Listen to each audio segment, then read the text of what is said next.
صباح الخير. كانت تكون في تواصل أخرى وقضيتي مع جهاز أمن المخابرات صراحة.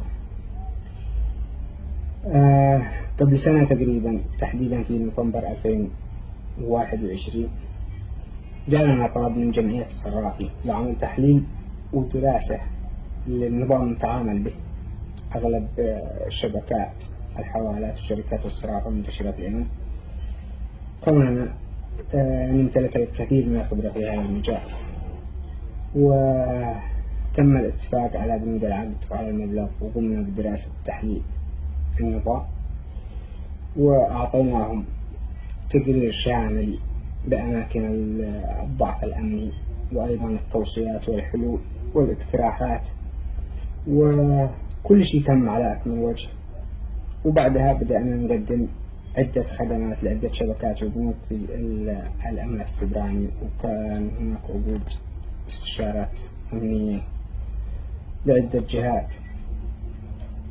المهم، بداية شهر ديسمبر من 2022 رفضت العمل القيام بتحليل دراسة أحد الأنظمة الخارجية وتقديم الثغرات الأمنية لجهاز أمن المخابرات صناعة. من هنا بدأت القصة. دخلوا بيتي ونهبوا ما فيه من أجهزة ولابتوبات، لاحقوني في كل مكان، ضربوا أهلي وضايقوا جيراني، اقتحموا بيت ابني، يعني راحوا لا تعز بعدها ب10 أيام تقريبا في نهاية السنة. راحوا لا تعز وهو بعيد كل البعد يعني عني، فقط انه زوجتي واولادي كانوا هناك من قبلها بشهرين، من قبل الحادثة هذه بشهرين. اخذوا سيارة عمي وسيارتي، ولما حبسوا عمي واثنين من سابي واخذوا جوالاتهم، بهم بهدلوا بالدنيا بهدلة. كان البنك المركزي بإدخال اسمي في القائمة السوداء لدى شبكة الصرافة ليمنعوني من سحب أرصدتي ببعض الشركات. سيارتي أخذوها قيمتها أكثر، يعني قيمتها 20,000 دولار، وما زالوا لليوم يبحثوا عن أي حاجة ينهبوها. كنت تكلمت عن هذا الموضوع بمنشر سابق، وأعطيتهم مهلة لعل وعسى يتراجعوا أو يلجأوا لأي حل، لكن ما في فائدة. زادوا حبسوا علي. الآن علي البشمهندس علي البجلي محبوس عندهم له يومين، غير المضايقات اللي حصلها خلال الفترة الماضية. بس لأنه كان معه رجال ووقفوا معه، ولا كانوا حبسوه من أول يوم. عموما أعطيتهم مهلة قبل ما أعمل أي شيء أو أرد على ما قاموا به.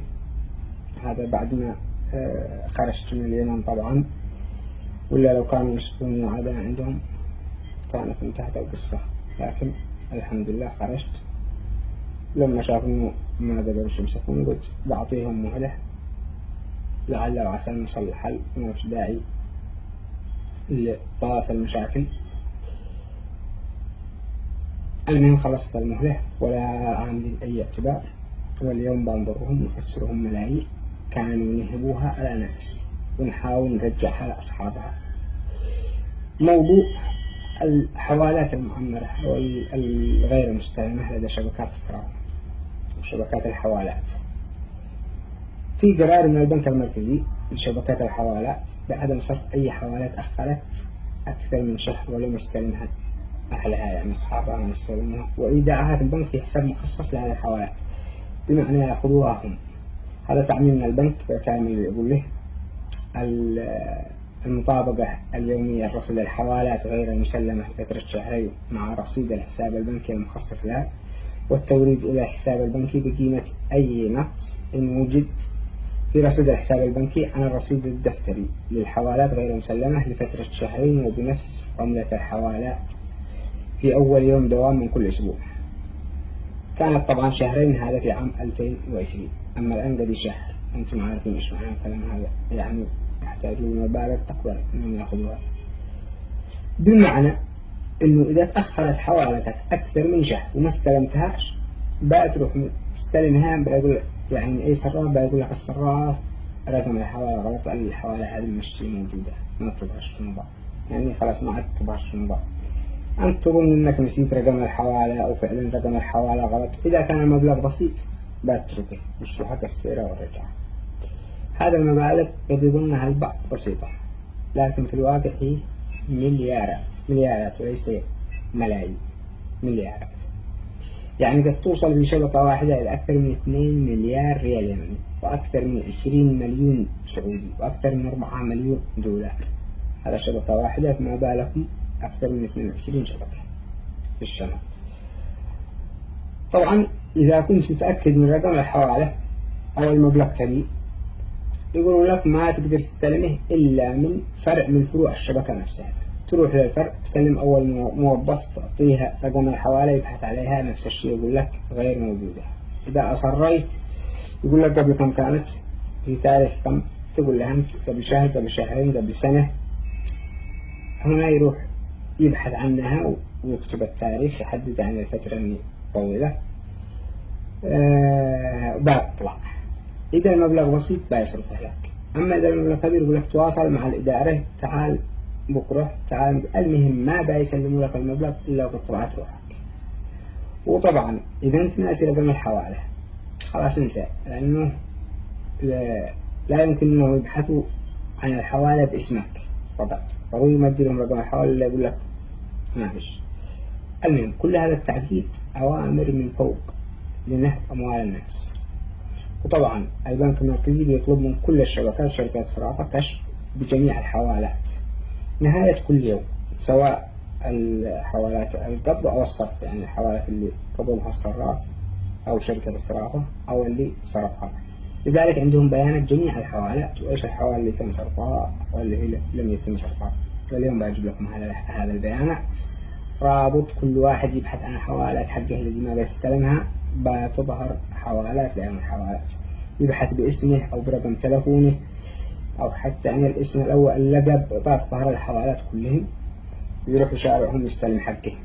المبالغ خيالية، وأكيد الكثير بيبحث وبيحصل حوالات مستلمها حتى لو كانت 1000 ريال يمني لا يتركوها لهم، وهم غصبا عنهم يسلموها لكم، يقعد لها 10 سنوات. هذه حقوق ناس لا تسقط بالتقادم.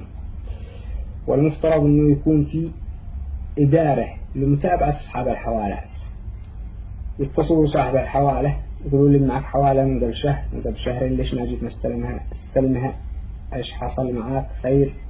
مش إدارة في البنك المركزي أو حساب في البنك المركزي لسحب هذه الحوالات نهبها. طالما الشخص معه بطاقة شخصية والحوالة باسمه ويعرف بيانات حوالته، أين المشكلة إنه يعرف حوالاته؟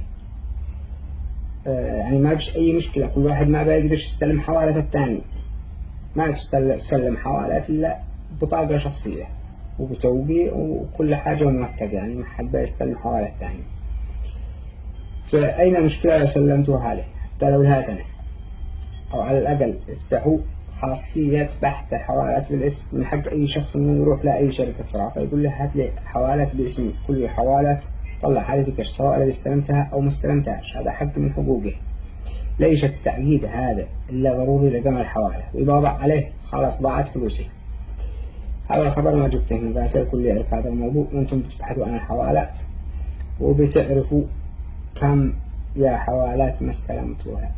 المهم بترك للكل رابط في حوالات شبكة الكبار الامتياز اكسبريس، روحوا استلموا حوالاتكم، عندها أكثر من 2 مليار ريال يمني وأكثر من 20 مليون سعودي.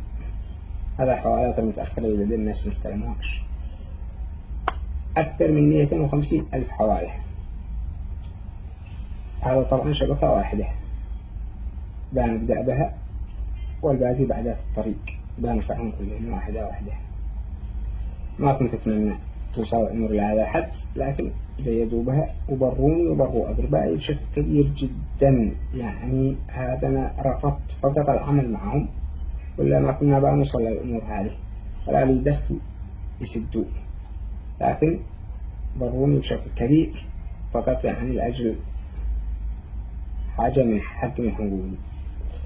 نهبوا أملاكي وهم بيسرقوا أموال الناس باسم الباطل، باسم القانون. وإذا استمروا في اضطهاد أهلي وأقربائي وأصدقائي بيضطروني لعمل أشياء أبعد بكثير من هذا. وصلت لمرحلة خلاص نفذ الصبر مني، وصلت لمرحلة إني غير آمن فيها على حياتي، لكن ما شاموت إلا وقد ذاقوا المر بسببي. لحتى لما قد شافوا شيء ما نشرته هي حقوق ناس ومن حقهم ياخذوها. صح إني بتخسرهم مبالغ، لكن هذه حقوق ما لها دخل لا بالسياسة ولا مشي حتى رواتب. هذه حوالات حق ناس أصرفوها، وبعد إذا اشتوا نوصل لحل يوقفوا العنطبة وخرجوا المعتقلي ورجعوا ما نهبتوه. وبعد ما نتفاهم أنتوا عارفين كويس أيش أنا قادر أسوي، لا تضطروني للوصول لمرحلة أعمق. أنا عملي مهندس أصلح مش أخرب، عملي حماية وليس اختراق. لكن إذا اشتوني أشتغل مخرب بيكون التخريب بروسكم، أن العمل مشوا بالغصب. اشتغلت في شبكات الإنترنت ما خلوا لنا حالنا، لا وزارة اتصالات لا مخابرات في النقابة إدار ولا خلوا مشاكل ولا خلوا لنا حالنا. دخلنا مجال التطبيقات، تطبيقات السداد، بدأنا نعمل تطبيقات إلا بدأ البنك بينزل إعلانات في طريقنا ولا خلونا. شفنا مجال أمن السبراني وتقديم استشارات أمنية يعني مجال المصرفي والبنوك، برضو ما خلوا لنا حالنا. جلسوا بعدي لو ما خرجوني من البلاد، والآن عادهم بيضايقوا أهلي وأصدقائي ومش بعيد لاحقوني لأي دولة. وقد وصلني تهديدهم هذا، قالوا بنجيب لو يكون في آخر الأرض. ما يستطيع حد يشتغل ويبدأ ويطمح يعني لحاجة كبيرة إلا إذا كان خاضع لهم. عموما في حالة حصل لي أي مكروه في أي دولة كنت أحمل المسؤولية جهاز أمن مخابرات صنعاء أو البنك المركزي شبكة الامتياز. تحياتي.